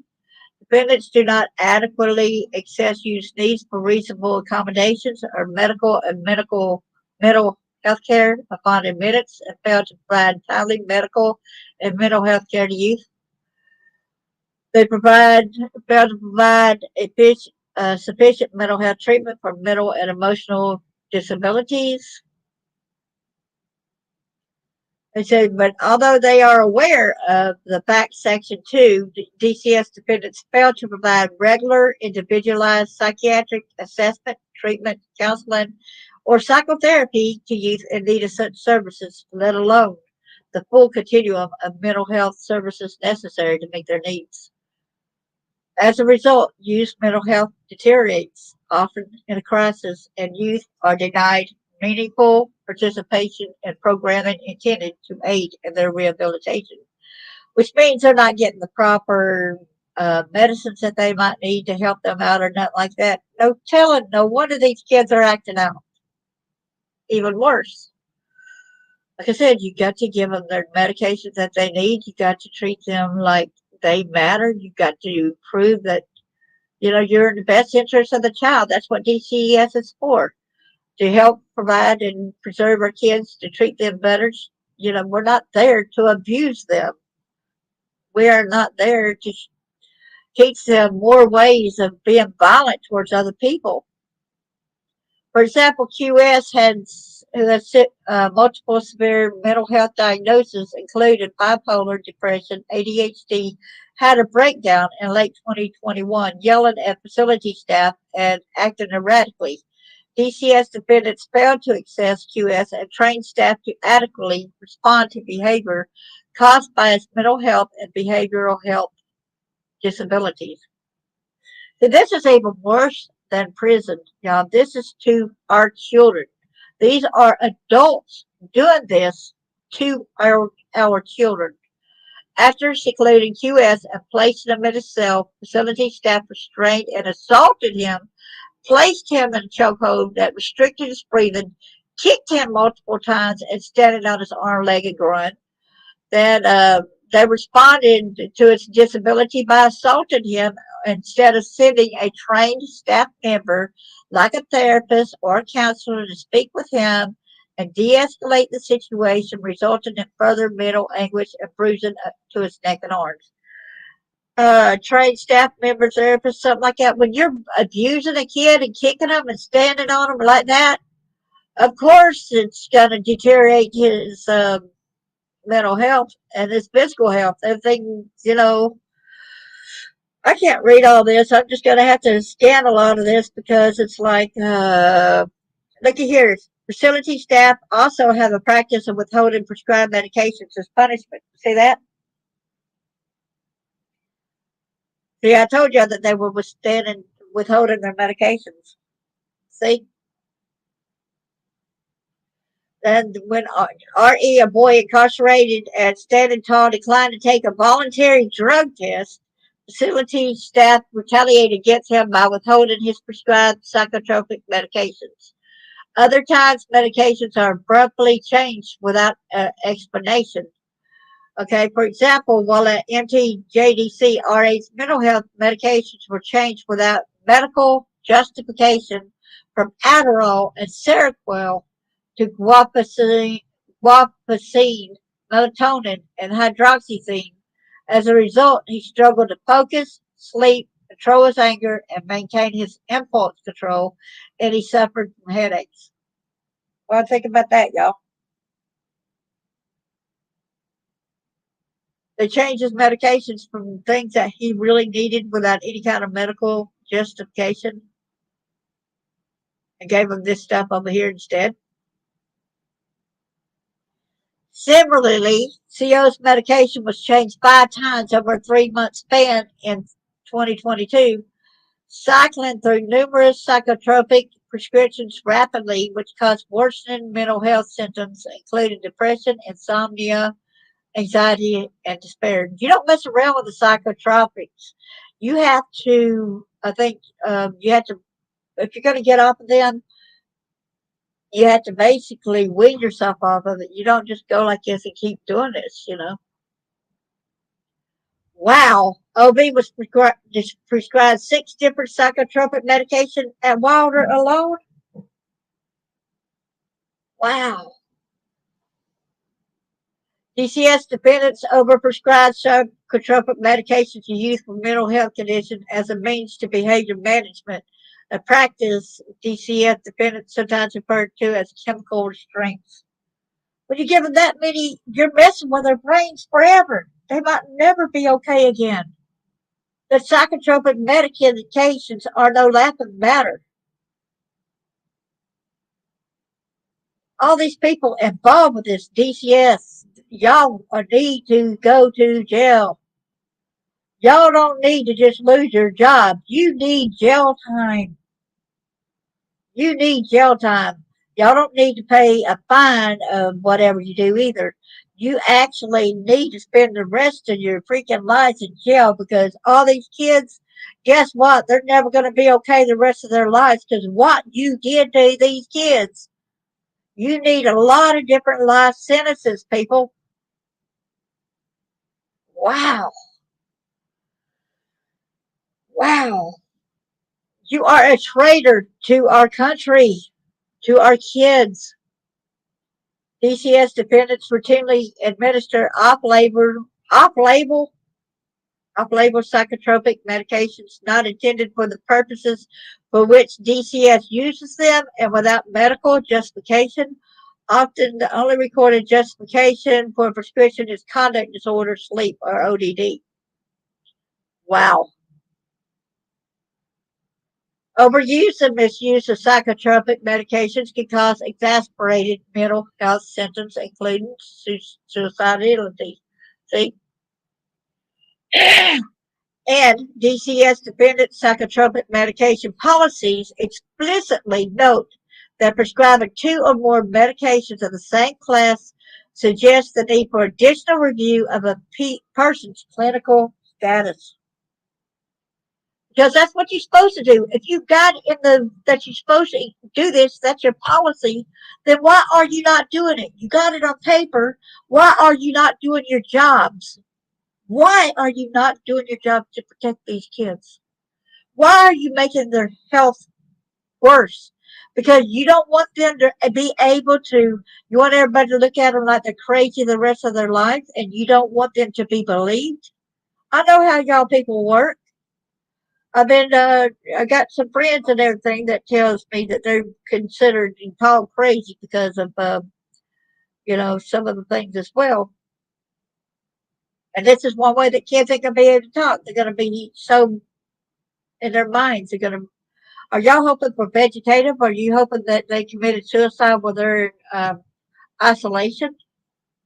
When they're already suicidal and you put them in there, away from people where they cannot get out of that funk, where they can't do any kind of activity, whether there were roaches sleeping on metal bed frames, sleeping around urine, all that. Excuse me, how's that better the kid? How's that trying to help the kid? Wow. Okay, for example, DCS defendants failed to administer a psychological evaluation on TK prior to her trial visit home after the recommendations of a DCS psychologist and court order. TK was eventually recommitted to an institutional setting because, see, they did not give her a psychologist or psychiatrist, a psychological evaluation to get her. She's been needing that when she's in their care. We pay the state, we pay them to do this, to treat our youth, and yet they're not taking care. So facilities, staff failed to provide emergency medical care in a timely manner after youth suffer serious injury, self-harm, and suicidal ideation, further injuring their physical and mental health. Like one of the guys had, we had read a little bit ago about him having some broken bones, and they neglected to give them care, you know? Okay, for example, GB was made to wait 3 days before receiving emergency care after his jaw was fractured in an unprovoked attack requiring surgery. Soon after, GB was placed on suicide watch after comment that he planned to hang himself. At least you was watching on suicide watch. You wasn't in that thing. I hope you wasn't in solitary confinement too, but you probably were. Similarly, after AN seriously injured his hand in an altercation with a peer, he was not x-rayed or taken to the emergency room until 2 or 3 days after his injury. JT had his hip broken in an unprovoked attack by other young people. Facility staff at Wilder failed to give him a wheelchair, forcing him to move around the facility in a rolling desk chair or on crutches. And I believe, is that the one where they gave the people incentives to hurt the kids? DCS defendants in contracting facilities routinely fail to hire appropriate qualified health professionals. For example, Bean JDC had no nurse on staff for approximately 3 months, from May through July of 2023. Facility staff also routinely ignore use non-emergency medical issues, allowing those issues to progress and seriously endanger. For example, in late 2021, CH had an ADHD and conduct disorder, reported feeling weak and completed a sick request. A nurse reported that nothing was wrong with him. Wow, he told me he was sick. 2 days later, CH reported swelling throughout his body. 2 weeks later, his hands, feet, and eyes and lower body were swollen to the point that limited his mobility. A nurse gave CH an unspecified medication and sent him to rest. CH's swelling did not subside, however, and he suffered kidney damage. He now has kidney damage. Weeks later, only after CH case manager noticed swelling through his body, he was hospitalized and underwent kidney excision requiring 5 medications, a strict diet, limited mobility, and regular doctor's visits. That kid could have died. That kid's kidney failed him. Wow. He had to have a kidney removed. Wow. And y'all were doing nothing when you were saying he was okay? TK was denied access to a gynecologist at Hollis RTC after reporting vaginal pain repeatedly over an 8-month period during which she experienced multiple vaginal infections. Wow. Similarly, GB was denied dental care for over 6 months despite complaining of jaw pain and asking to see a dentist at least 5 times. GB did not receive dental attention until 9 months after he first complained of pain, at which point he required a root canal. And Tennessee has got free dental care for these youth. Why did y'all deny him? Why did y'all do this? Why? To make the kids suffer more is the only explanation I see.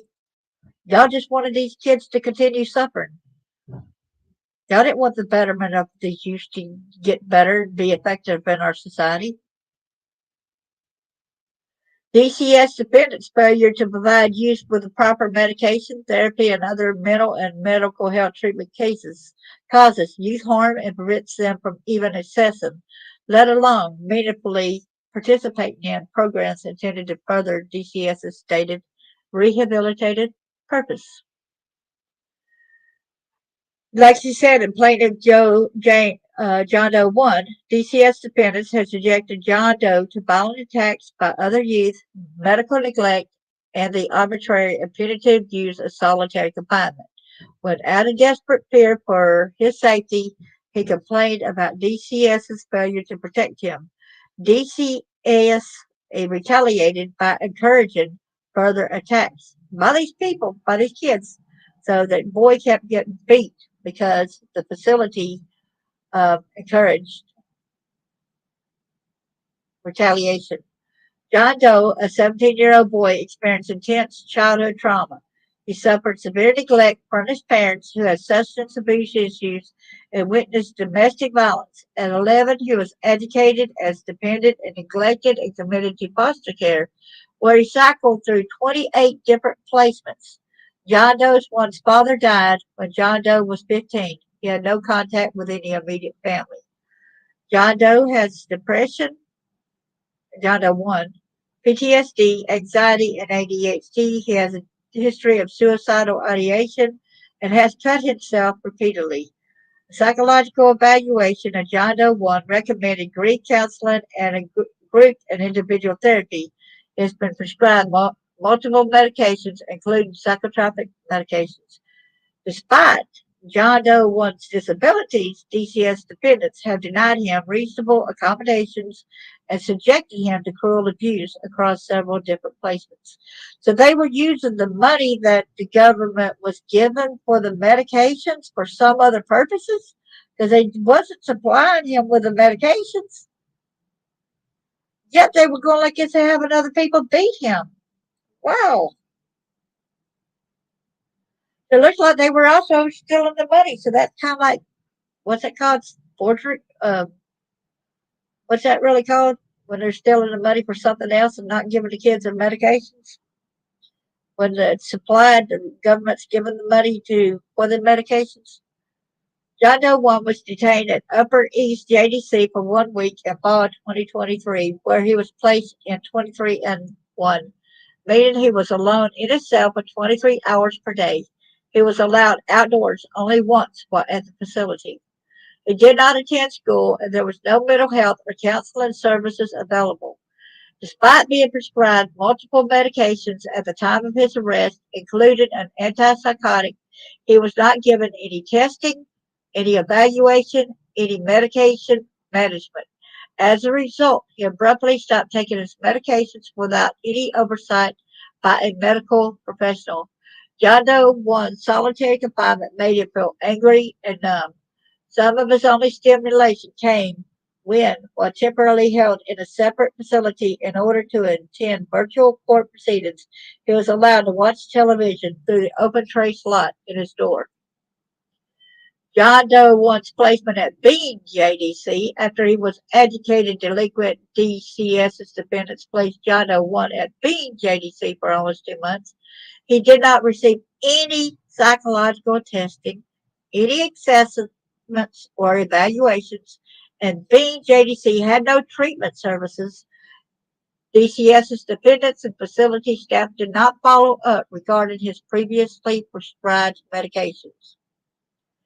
John Doe 1 did attend school, but instruction consisted primarily of written packets and videos.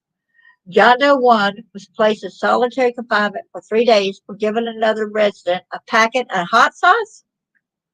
Why would you put somebody in solitary confinement for giving somebody a packet of hot sauce? Wow. While in solitary confinement, he was locked in a cell for 24 hours per day and was only allowed to leave for a shower. DCS's defendants told John Doe 1 that Bean JDC was a temporary placement to give them time to find him a long-term one. However, they did not evaluate or interview him to determine what services he needed or where he was placed. John Doe's placement at Wilder. Without warning, DCS defendants transported John Doe 1 to Wilder without telling him his destination. John Doe 1 was incarcerated at Wilder between late 2023 and early 2024, during which time he was violently beaten by other youth nearly 30 times. During his first night at Wilder, 5 youth attacked John Doe 1, injuring his jaw, giving him 2 black eyes, and causing him severe pain. He was attacked again the next night. However, medical personnel did not examine John Doe 1 until a nurse saw him days later. They had to know that he had black eyes. You know what I'm saying? John Doe 1 until a nurse saw him, days later, rather than help John Doe 1, facility staff at Wilder merely took a picture of his injuries and left. John Doe 1 repeatedly told facility staff that he was not safe and needed protection. They refused to help him, instead scolded him for standing near them for protection. DCS defendants at one point provided a safety plan for John Doe 1, which severely restricted his movement but failed to protect him from further attacks. On one occasion, a group of other young people cornered John Doe 1 and demanded he perform sexual acts on other youth. When John Doe 1 refused, the youth attacked him, including by choking him. Nearby facility staff stood idly by during the attack, watching it. Following this assault, John Doe 1 filed a PREA grievance but never received a written response. Instead, facility staff informed his peers that John Doe 1 had filed a grievance and encouraged other youth to beat him, which they did. So he got beaten again because of filing that grievance. In December 2023, John Doe 1 requested a transfer to a dorm where he would be protected from unprovoked attacks. DCS defendants refused, subjecting him to further assaults. As a result, suffered black eyes, jaw injuries, and bruised ribs. In January of this year, John Doe 1 begged facility staff to move him to another dorm or solitary confinement because other youth said they would attack him. They again refused. Desperate to escape the enemy attack, John Doe 1 set up a sprinkler in his dorm in a last-ditch attempt to get moved. Facility staff allowed youth to attack John Doe 1 anyway, walking away once the attack started. Two youths stomped John Doe's face, injured his nose, and breaking blood vessels in his eyes. Can y'all believe this? While at Wilder, the DCS defendants failed to provide John Doe 1 with any rehabilitation or mental health services that were specific to his needs. His individual treatment was limited to substance abuse, and he never received treatment specific to his PTSD and other diagnoses. So DCS defendants never gave John Doe 1 a treatment plan for his diagnosis or followed up about his previous prescriptions. DCS's intake paperwork upon his commitment to Wilder failed to document any history of prescriptions. That's supposed to go with you when you move. Is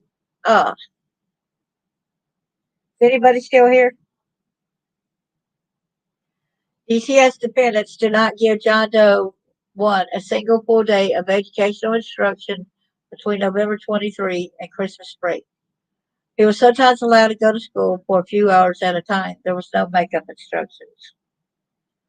The education instruction DCS defendants did give John Doe was woefully inadequate, preventing him from progressing in school while he was supposed to be in Algebra 2.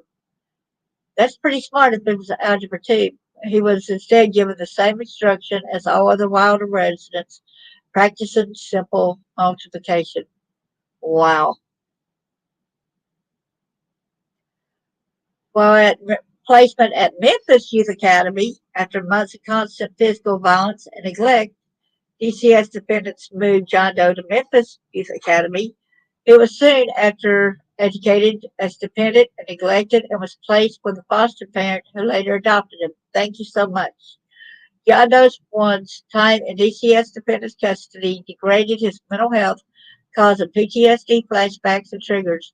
He also lost nearly an entire year of school as his access to education was either sporadic or inappropriate for his grade level.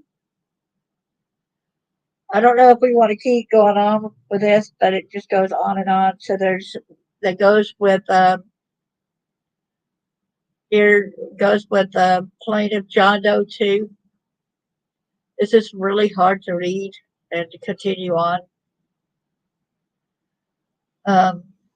But I think that if y'all want to look it up and have a record of that, go into under the description and under this video, and y'all can see it right here. Without further ado, I want to tell you all, thank you. You're still here? Yeah. I don't think for my capabilities, I am really hurting really bad on hearing all this. I think that's all I can take at the moment. um, this is really bad. I'm so glad everyone's here. I say God bless y'all. Like I said, I've seen somebody else just coming here a few seconds ago. I don't know who you are, but at the description is the PDF where you could get the full case there. Please get it out there. This is being done to our youth, and we are putting money for the DCS. Basically, they're taking it, with our money. It's coming out of taxpayers, and they're abusing our kids. That's so wrong. Letting other people beat them up. Guy lost a kidney, jaws, everything else. But y'all go ahead and get the PDF, and y'all can know the full gist of everyone's stories that's in there. And I do love and appreciate y'all. Please go and get the PDF that's in the description under this the video, and y'all get the full PDF. It's 114 pages of it. So if you like to advocate and get it out there, don't hesitate. Make yourself aware and pass this around if y'all can. Email it to different people that might be interested in it as well. Because it's not just happening here in Tennessee. It's happening in Texas. It's happening in different states. Virginia as well. Yes, it is. It's very taxing here because I'm about in tears myself right now. So thank you everyone for coming. And y'all give a lot of hearts to these victims of these atrocious acts. And I hope that these people not only get stricken of them being a DCS, having that title, but I believe that they deserve jail time. I really do. When they kept letting these things happen and they're subjected to getting these kids to attack these other kids, even though they did not attack themselves, but they were getting the kids to attack them. So yes, they're the culprit. It's just like a hired hand that goes and pay an assassin. They need to go to jail, even though they weren't the ones that pulled the trigger. They were the person that paid the person to do the crime. So yes, they need to pay as well for their crimes which were done against humanity, for the crimes that was against really Americans, that's against really our constitutions, and it's against our children. One of our greatest commodities in this world is our children. They are the future. Thank you so much. God bless y'all.